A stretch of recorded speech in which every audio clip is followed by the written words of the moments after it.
যারা মটর লাভার এই সবুজ মটর খেতে ভালোবাসো, ঠিক আছে, এটা হচ্ছে শুকনো মটর ছিল, এনে ভিজিয়েছিলাম।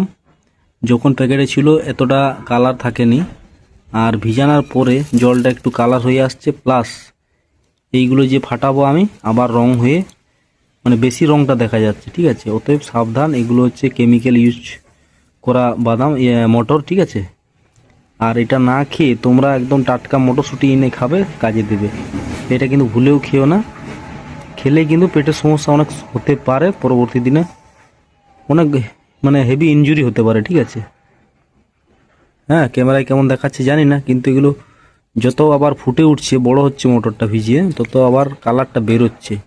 বিশেষ করে জলটাও একটু সবুজ হয়ে গেছে। এটা যদি ন্যাচারাল হতো এরকমভাবে কালারটা বেরোতো না। অতএব সাবধান এগুলোর থেকে, ঠিক আছে। যা খাবে টাটকা, ওই প্যাকেটের কাজু এইগুলো না খাওয়াই ভালো। লুজ কাজু কিনো, লুজ এরকম মটরশুঁটি কিনে খাওয়া বাজার থেকে, তাও ঠিক আছে, ঠিক আছে। এটা তো খাওয়ার যোগ্য না, এটা ফেলে দিতে হবে। এই এখন পুরো দেখতে পাচ্ছ পুরো রং।